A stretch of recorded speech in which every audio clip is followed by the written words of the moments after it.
Okay, good morning again. We are now in our beginners Hebrew language year 2 class. We are going to begin by going to God in prayer.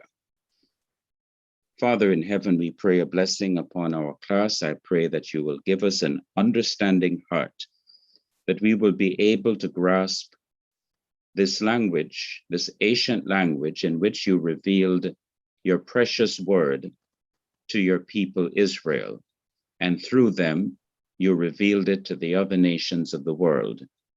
May you open our minds that we will understand all that we are studying. In Jesus' name, amen. Amen. Okay, let me just go through the tests that you did last week. Let me just enlarge it. Let me go through test number 2, Dagesh Forte, before we get into the new lesson today. So these were the questions you were asked. And as I go through, if there are any lingering questions or any questions that you still have, you can let me know. The first question is, what does the Hebrew word Dagesh mean? Well, Dagesh literally means piercing. And you know that when you pierce, let us say, a piece of paper, you see a hole. And that piercing, that hole, is represented by a dot. So Dagesh, practically speaking, is a dot. Number 2, what does forte mean? Forte simply means strong. It's really a Latin word that means strong. And it is in contrast to the other Dagesh you studied, Dagesh Lene. Lene means weak. It can do things then that Dagesh Lene cannot do. Number 3, how is Dagesh Forte different from Dagesh Lene? Well, the obvious difference to begin with is in the words forte and lene. Forte means strong, lene means weak. So one Dagesh is strong, the other Dagesh is weak. Another difference is in Dagesh Forte can go in all consonants of the Hebrew alphabet except the guttural consonants Aleph, He, Keth, and Ayin. And it also cannot go into the consonant Resh, but it can go in all the other consonants. But Dagesh Lene can only go into 6 consonants in the Hebrew alphabet. That is Beth, Gimel, Daleth, Kaf, Fe, and Tau, known as Begad Kefat. Begad Kefat, that will help you to remember the 6 consonants. Another difference is that when Dagesh Forte goes into a consonant, it causes the consonant to be doubled or repeated. For example, if it goes into mem, which is our English M, it causes the M to be repeated. So instead of 1 M, you have 2 M's, MM. Although in Hebrew, you don't actually do it that way. You just have Dagesh Forte in the mem, representing that the letter is doubled or repeated. But when Dagesh Lene goes into a consonant, it does not have the strength to double that letter or to repeat it. What it does is to make the pronunciation of that consonant hard. It would have been soft, but when Dagesh Lene goes into it, it hardens the sound. For example, let me use Beth. the second consonant of the Hebrew alphabet. If Dagesh Lene is not in that second consonant, it would not even be called Beth. It would be called Veth, V-E-T-H, Veth. And it would not have a B pronunciation, B, but it would have a V pronunciation, V. Okay, but when Dagesh Lene goes into it, it becomes Beth by name and B or B by pronunciation. So these are some ways in which Dagesh Forte is different from Dagesh Lene. Now remember, if there are some questions or if there are some comments that you have, this is a good time for you to stop me as I go through, because going through the test is only to make sure that you have fully understood the lesson. Yes, sir. Okay, number 4, how is Dagesh symbolized in writing and where is it written? Oh, that is your question, Brother Israel. Sir. Yeah, that's your question. So Dagesh is symbolized in writing by a dot, and it is written in the center or in the middle or in the heart of the consonant.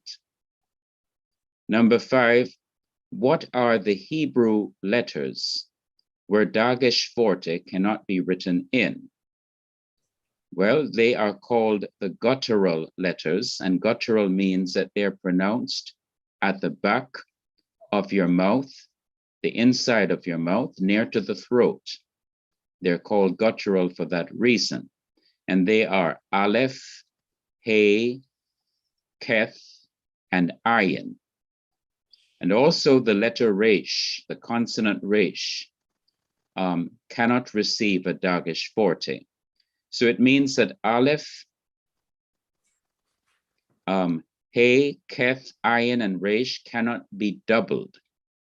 They cannot be repeated.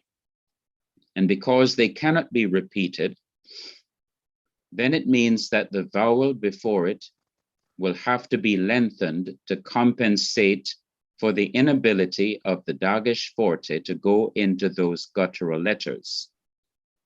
So a hirik, a short hirik, may be lengthened to a sire, that is a long E sound, for example. Or a segol might be lengthened to a sire. Okay, so it has to be lengthened. Because it cannot double the letter, the preceding vowel has to be lengthened. Yes, Brother Solon. Yes, sir. As I was thinking, I believe that a Dagesh Forte is at the same time a Dagesh Lene. Reason why I say that is because in the examples that we have looked at, when we have the Dagesh Forte, for example, in the word bed, so it is to be double, like the letter B is to be double.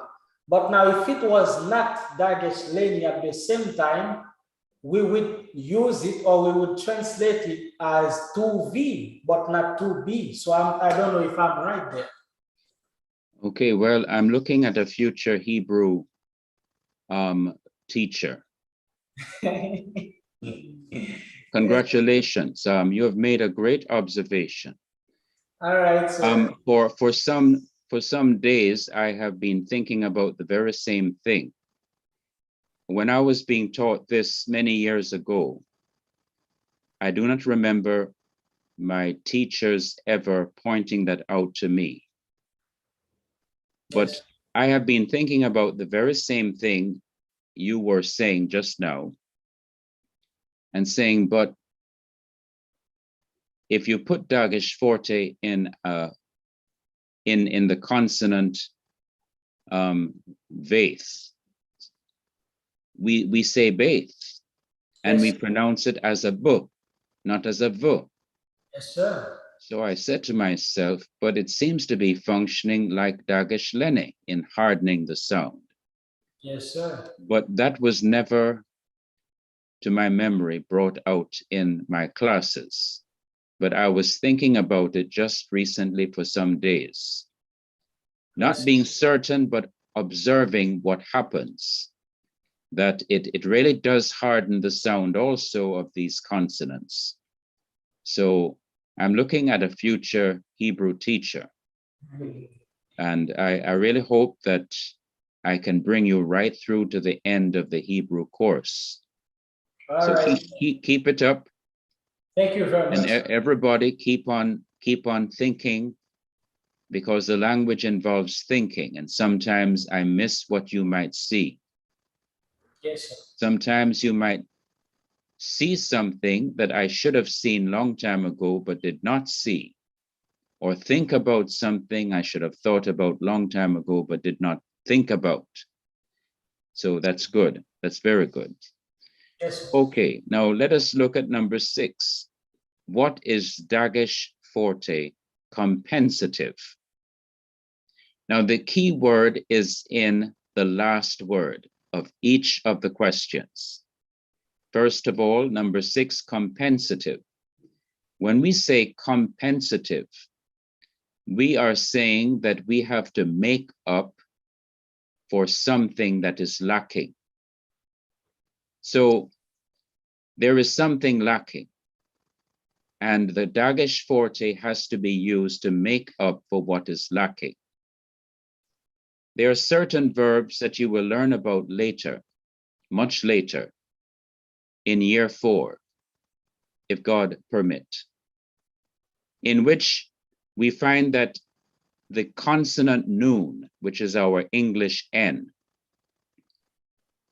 is a consonant that tends to be absorbed by another consonant so that you don't even see the consonant noon, even though it was there initially.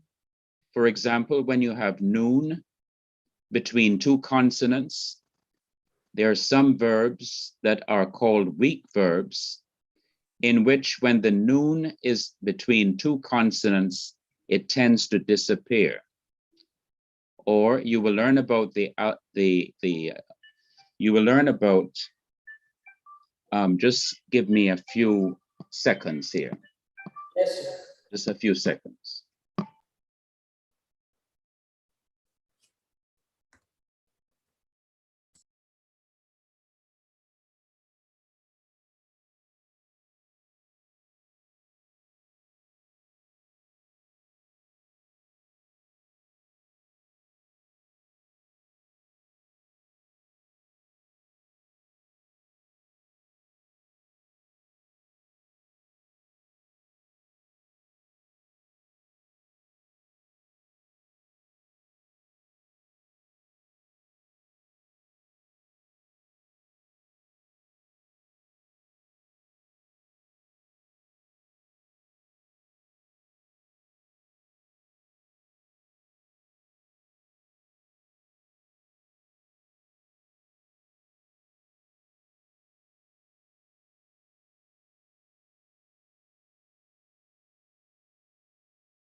Okay, thank you. That was my mother calling me.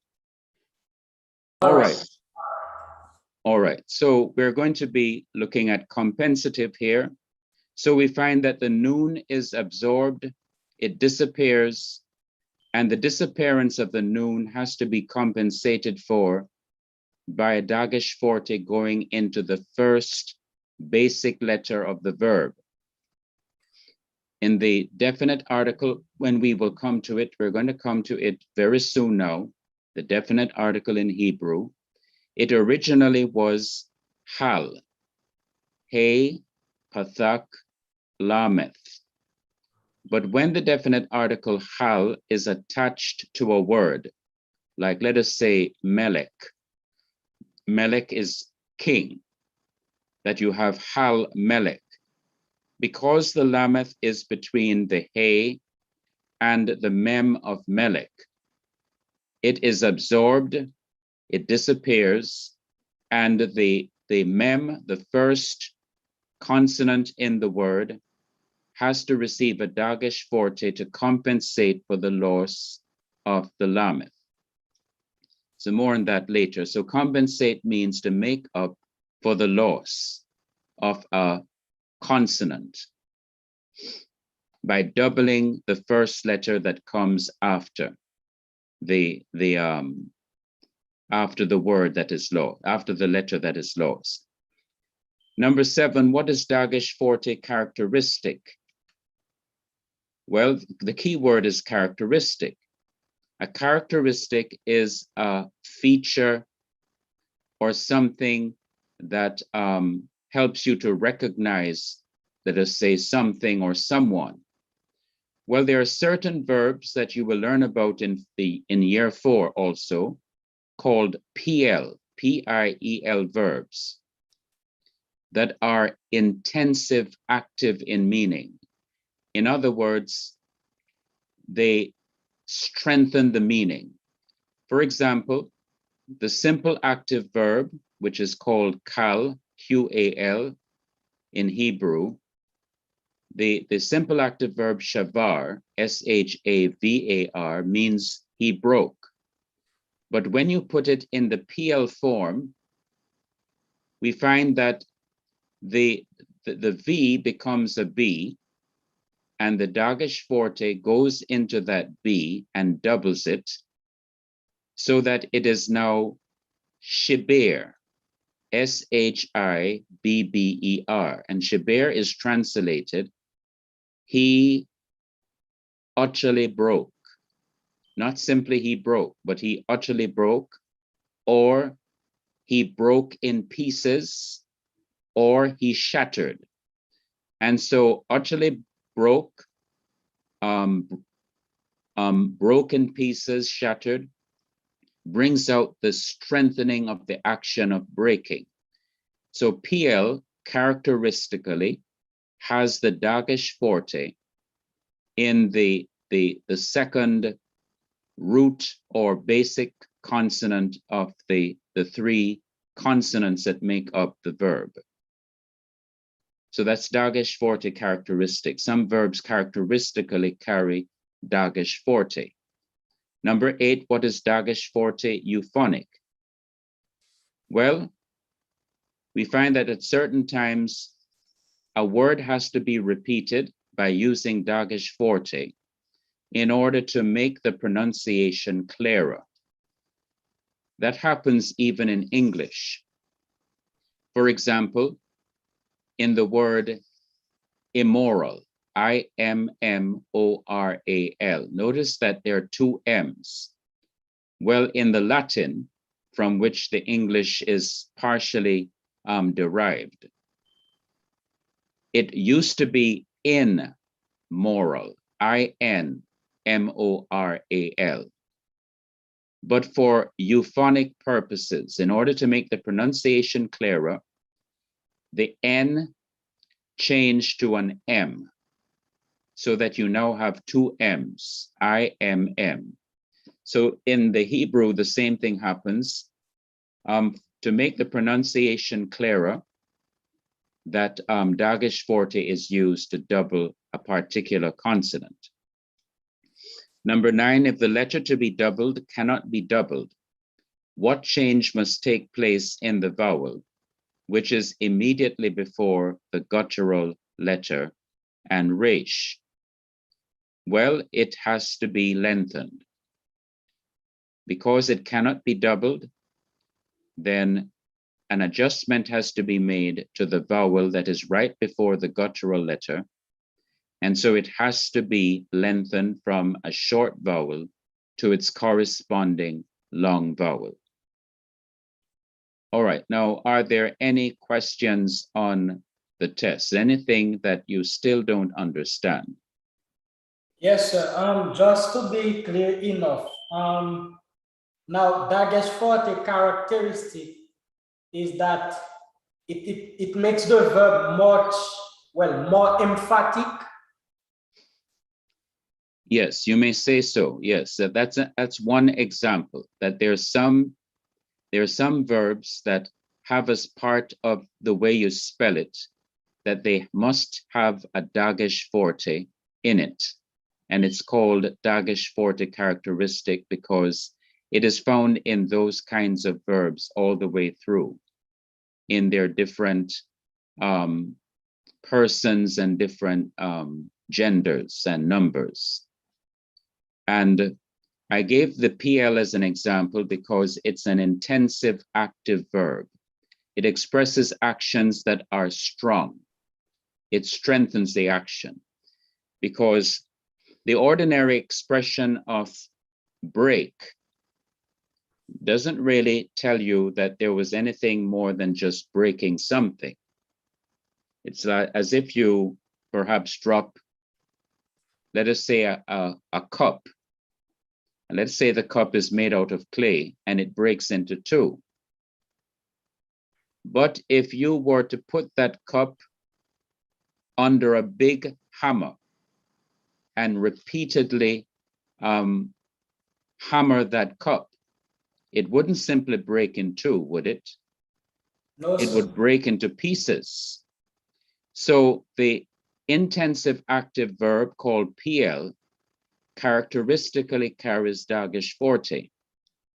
And I believe that there is a connection between the fact that the Dagesh is strong and the fact that the action is strong. I think the two are related. That's why it has to carry the Dagesh forte in it. All right, so how would we know, sir? Well, if we were to translate from the Igbo language to the English, how would we, Okay. that verb? Yeah, we will know it because if we were to translate it, notice the difference. If I were simply to use an ordinary verb that expresses action, I would say Solin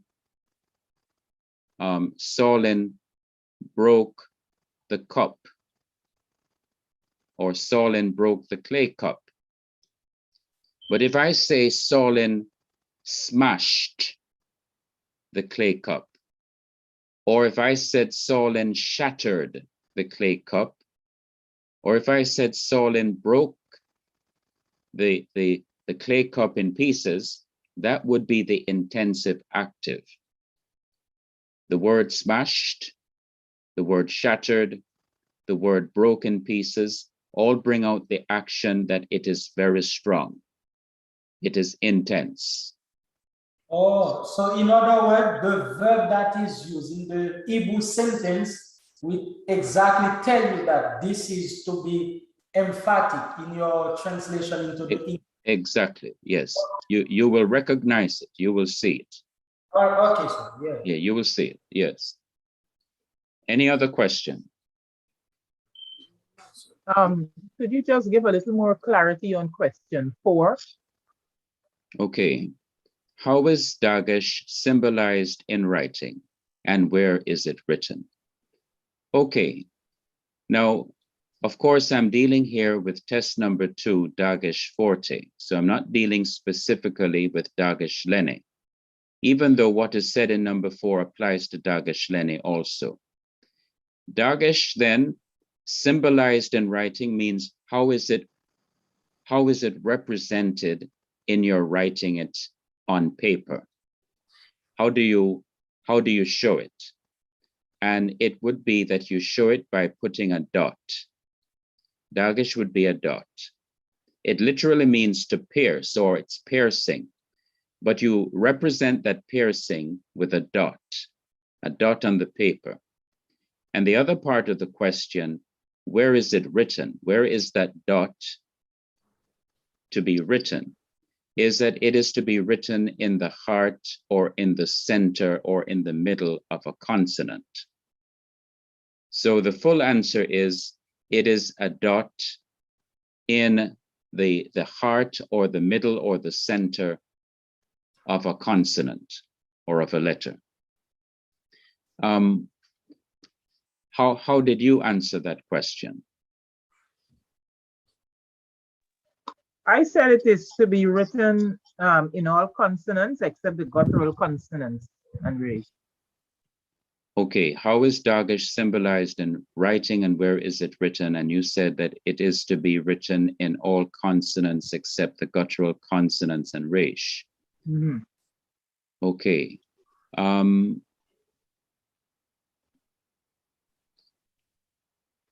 Okay.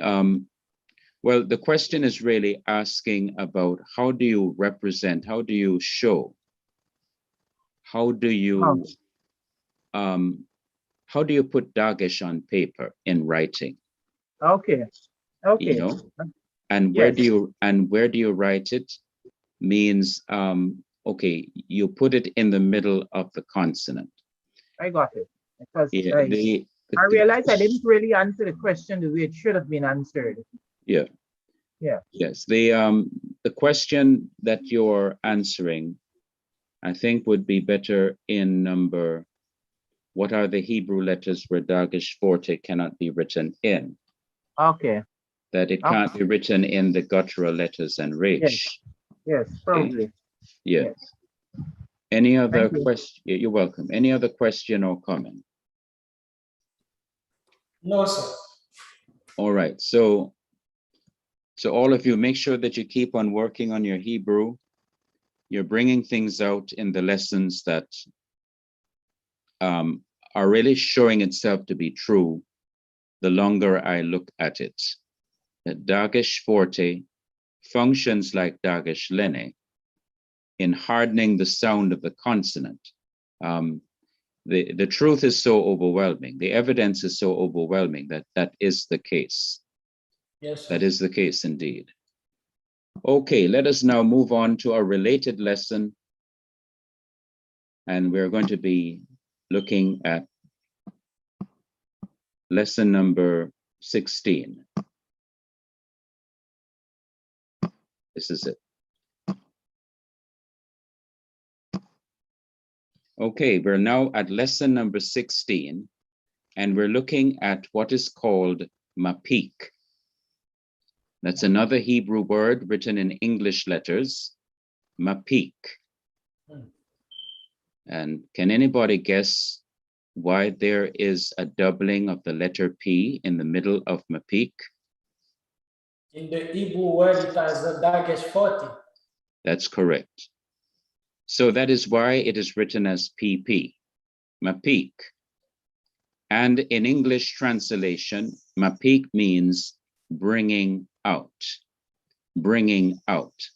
That is bringing out the sound fully, bringing out the sound of a particular consonant fully. Now it's both, this lesson is related both to Dagesh Forte and Dagesh Lene, because we're going to see that the mapik is also a dot in the heart or middle of a consonant. But it's not going to be confusing. I can assure you it's going to be simple. Let's look at see what it says. The general objectives, number 1, to examine the meaning of mapik. Number 2, to examine how to recognize mapik as being different from Dagesh Lene and Dagesh Forte. The specific objectives are: 1, at the end of this lesson, the students will have defined mapik. 2, at the end of this lesson, the students will describe 4 ways in which mapik is different from Dagesh Lene and Dagesh Forte. So let us look. Let me just get rid of the floating panel so you can see the whole thing. So let us look now at the meaning of mapik and how to distinguish mapik from Dagesh Lene and from Dagesh Forte. Here is the Hebrew spelling of mapik. Mem, pathak, pei, with the Dagesh Forte in it. The long hirik, the long I sound, and kof, mapik, bringing out. Number 1, it brings out the full sound of hey. when the dot is put in it. So here is the dot in the middle of hey. Now, it is going to be easy because this is the only consonant that this can go in. This is the only consonant that mapik can go in. So that will make your understanding far less difficult. Yes, sir. It brings out the full sound of hey. So I'm not dealing with any of the other letters of the Hebrew alphabet. The only letter of the alphabet I'm dealing with is hey. Yes, That's sir. where you will see mapik. Mapik can't go anywhere else but hey. Number two, it is only put in hey. It is not put in any other consonant. So the meaning of mapik is it brings out the full sound of hey when the dot is put in it, and it is only put in hey. It is not put in any other consonant. Go ahead, Brother Solon. Yes, sir. Now, the good thing about it in identifying it is that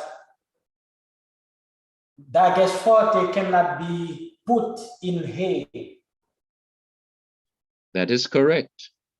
Yes, Dagesh forte cannot be put in hey because hey is a guttural consonant. yes, sir. So that rules out number two on the screen being Dagesh forte. Yes, sir. Yes. And also, when you look at Begad Kefat, you find that Dagesh Lene cannot go in hey either, because it goes in Beth, it goes in Gimel, it goes in Daleth, it goes in Kaf, it goes in Pei, and it goes in Tau. Yes, So sir. not only is it that it is not Dagesh forte, but it is also not Dagesh Lene. Yes, sir. Neither Dagesh forte nor Dagesh Lene can go in hey. So Yes. if you see the dot in hey, just remember that Dagesh Lene does not go in hey. Dagesh forte does not go in hey. Therefore, the only thing that this could be is what? Mapik. Mapik. That's it. It is only put in hey. It is not put in any other consonant. Let me try and change the screen. Good. Number three, it is different from Dagesh Lene. Dagesh Lene is put only in Beth, Gimel. Now remember, I'm reading from the right to the left. So Dagesh Lene is only put in Beth, Gimel, Daleth, Kaf, Pei, and Tau. But Dagesh Lene cannot be put in Hey, only Mapik. Number four, it is different from Dagesh forte. Dagesh forte can be put in all consonants except Aleph, A, here's the consonant again, A, Keth, Ayin, Resh. Dagesh forte, therefore, cannot be put in Hey. Only Mapik can be put in Hey.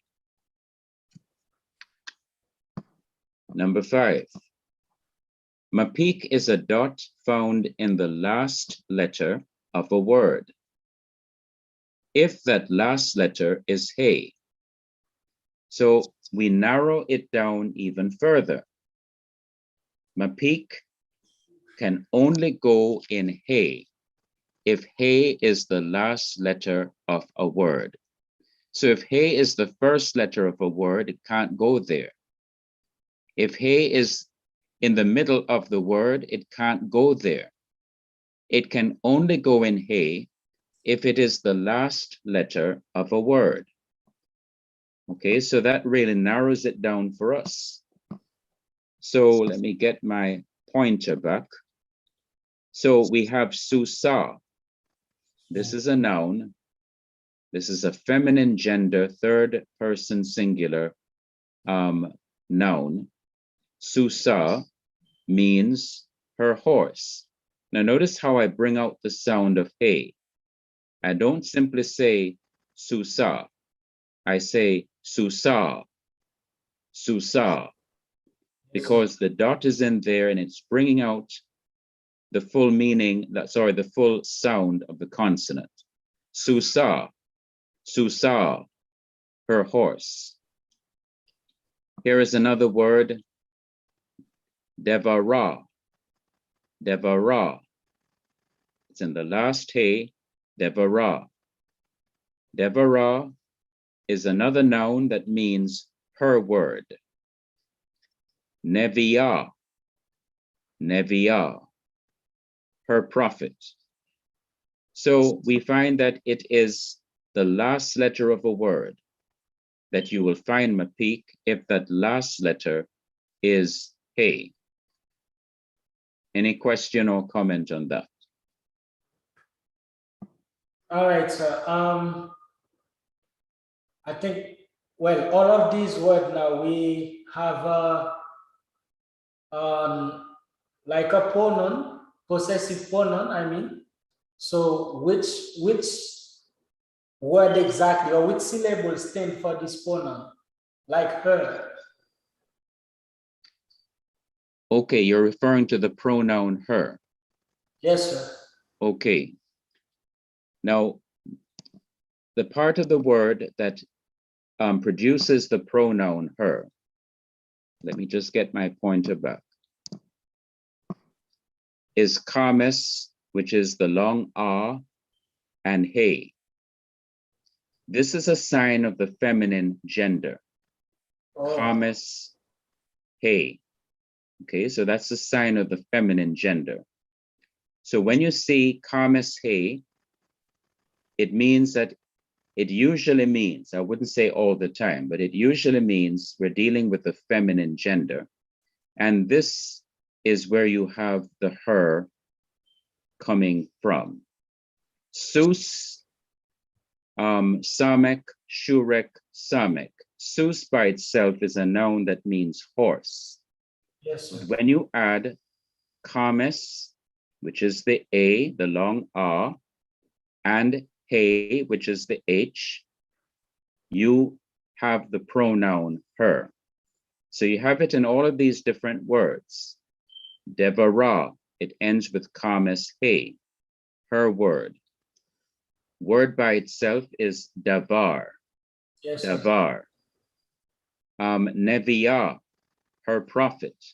Prophet by itself is navi, navi.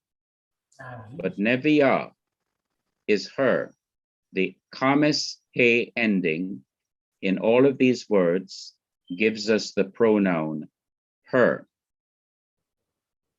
Okay, so that's where it's coming from. And you'll be learning more about this in future Hebrew classes. Yes, sir. Okay. Now let us see what time there is.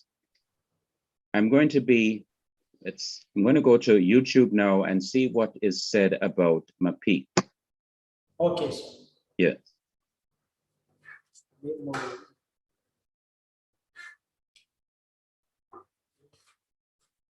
Oh, let me just make sure that I can share the sound.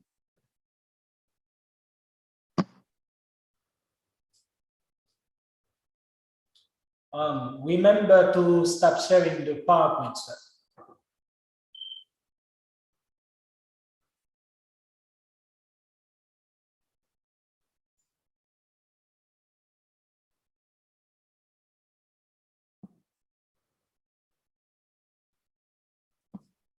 Exactement. Même sur la prophète anglais, il faut chercher comme un mot exactement dans le mot.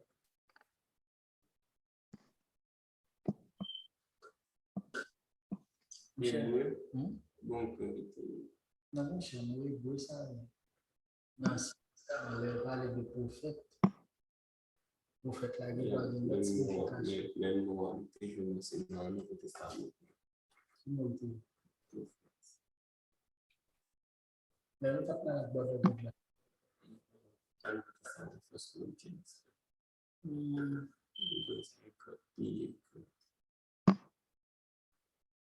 Yeah, c'est ça même, c'est ça, oui.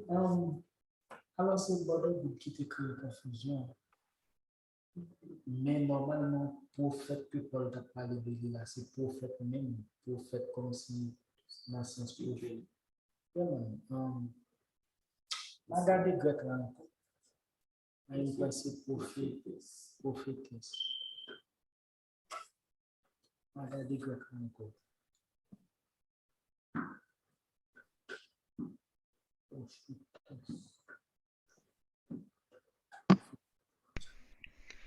Mapik. The mapik is a dot that occurs in a final hey at the end of a word. And what it does, well, what it looks like is the dot. So you have But Buckland, dot in it. Yeah. And what it we are indicates not is seeing that the hey is video, meant- so you forget to stop sharing the PowerPoint.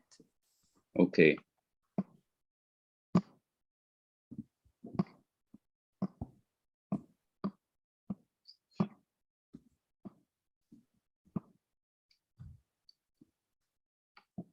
You have to share the YouTube screen, sir. All right.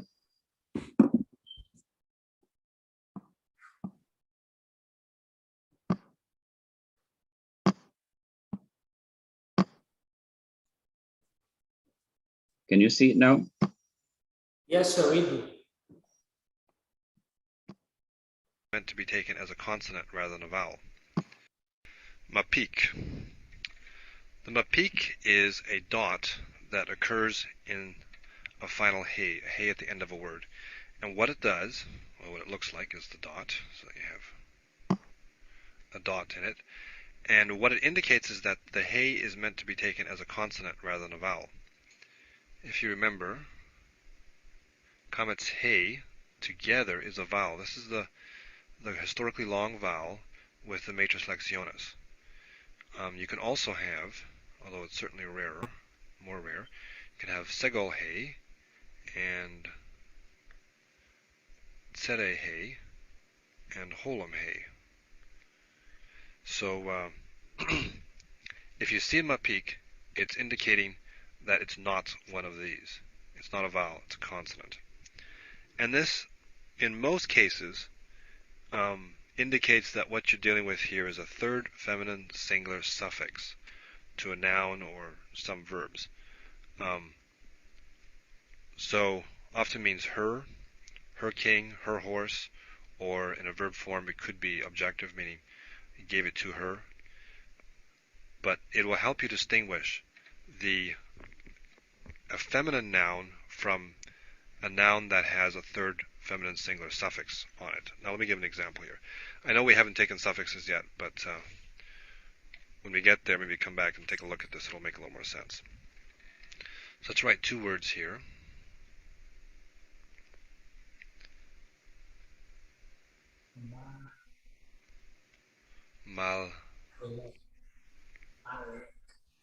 Malka.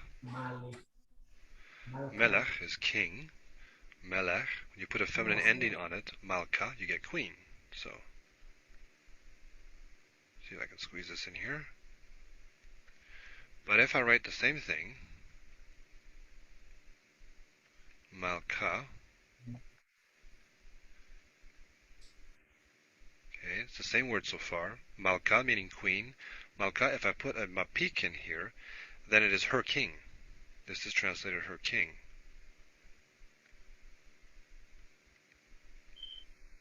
Now we'll come to noun endings and suffixes and all this later. But this is just to illustrate that this here is a feminine word and it has a vowel ending. This is a masculine word with a feminine suffix meaning her. And almost always that's what the mapik is indicating. Another example here, really analogous I suppose. If we take a word like sus, sus is horse. Oh, let's do that one again. Okay, sus. This is the masculine form. Horse. Write that down. Sus, the horse. And if we have, getting a lot of square letters here. Susa, this is mare or a female horse. And if we have put a mapik in there, Susa with the mapik, then it is her horse. Her horse, masculine. The horse here is masculine. So here we see again that the mapik distinguishes between a feminine noun and a noun with a feminine, third feminine singular suffix, her horse. Now one text says that this is to be pronounced as a sharp H when it has a mapik. So susa versus susah, I suppose. I haven't heard anyone actually, I haven't paid attention when people who speak Hebrew well say this, so I'm not sure what they really do, but that's what one text said. Another Hebrew text, this one by Bonnie Kittle, Vicky Hoffer, and Rebecca Wright. These ladies say that a good mnemonic, or a possible mnemonic to remember what this does, is to call it the feminine period.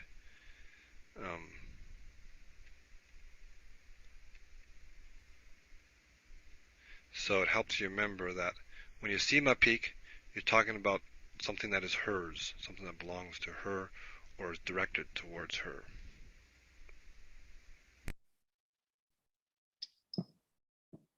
Okay, you get back here. Yeah. I have a question concerning the videos. Metheg is a little symbol that All right. sits next Hold to on. a Let me vowel. get back to that and see what's Let me going give you an on. example here. Hold on. Look at the word Adam. Oh, that's a new one, huh? Yeah, that's meeting. Let me just get out of that. Okay, you said you had a question about the video. Go ahead for me. Yes, sir. He uses the word Malka, right? And he said that it is translated as queen. Yes. He uses the same word again, Malka, just that he put the mapik in hey, and he said now her king. So, Yes. well, I'm asking her because I think Malek or Melek is the word for king, but not queen. So if he had queen for Malka, he's supposed to have her queen for the second one. So I'm not sure what explanation is there, sir. Okay, well, let me go back to my lesson and try to illustrate that. Hold on. Let me go back to that for me.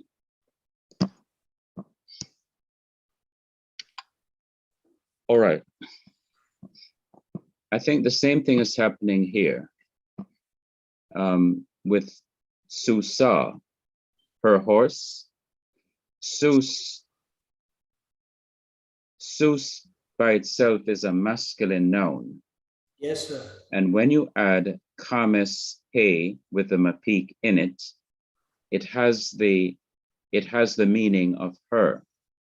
Now, if I didn't have the mapik in the he, and it was just a he by itself, kames he, this would be the feminine form of horse, which is mare, M-A-R-E, which is a female horse.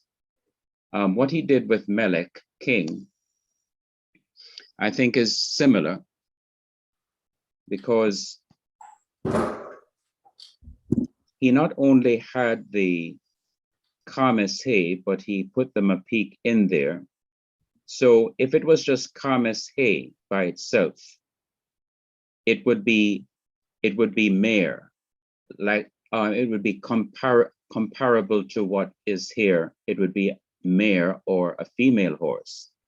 So when he had Malka, which ended with kames he without the mapik, that was queen. But when he put it as Malka with the kames he and the mapik, then that changed it from being queen to being her king, since the main part of the noun is really coming from the masculine gender. So the mapeak really makes a difference. If it's just a kamis he without the mapeak, then it would be the feminine form of the noun, as in malka. But if it is kamis he with the mapeak, it's not the feminine form of the noun, but it's just the feminine form of the pronoun, meaning her. So in the case of malka with the mapeak and the he, it would be her king rather than her queen. Well, But when we get into the nouns and look at this in more depth, it will be more understandable. But go ahead. all right. Well, now the where I'm confused, sir, is that the word, just for example, like here we have sus. Sus means horse, and it is already masculine gender. So malka was feminine, you know. So since it was feminine, I thought the word supposed to stay feminine, even though we had the pronoun in it. In fact, the pronoun that he had is a feminine pronoun. So that's why I said to myself, well, it's supposed to stay like her queen, but not to change to her king, because the word was already feminine. The word which stand, well, the syllable which stand for queen is feminine. That's where I'm confused, sir. Okay. Well, it really is the difference between, going back to here, sus by itself is horse. That's a male horse. Yes, sir. And if I just had kamis he without the mapeak, it would simply mean a female horse. It would simply mean a female horse. So let's pretend you don't see this here. Susa without the mapeak means a female horse. Yes, sir. But if I were to add the mapeak to the female horse, it would no longer be a reference to a female horse, because the mapeak makes this a pronoun. The mapeak makes this ending a feminine third person singular pronoun, which is translated into English as her. So now the meaning changes from a female horse to meaning her horse. Her horse. Okay, so that's what happened to the case of Malka. Malka, which ended with kamis he without the mapeak, meant queen.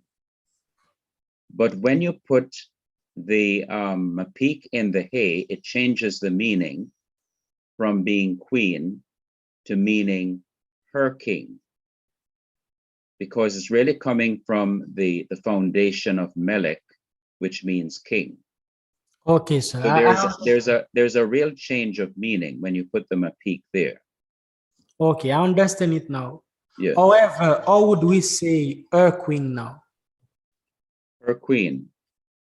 Okay.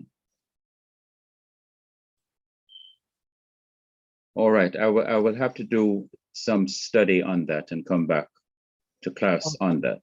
Okay, sir. No problem. Yeah. Yes. All right. Now, what I want you to do, let me see if there's anything else. Okay. You can also look at the book you have on the JSP Google Drive, A Practical Grammar for Classical Hebrew. The page itself in the Hebrew book is page 17. That also deals with mapeak. Okay. What I want you to do is to study this lesson here. And next week I will give you a test on this. Okay. All right. So it's not really difficult. It's just found in Hay, and neither Dagesh Lene or Dagesh Forte is found in Hay. And Mapik is only found in Hay if it's the last letter of a word. All right, so that is going to be tested. I'm going to do some reading about the thing that you asked about, Brother Solon. All right, sir. Thank All you. right. Okay, so that's all for right now. So I will see you another time. Okay, take care then. Okay, sir. Good. Then. All right.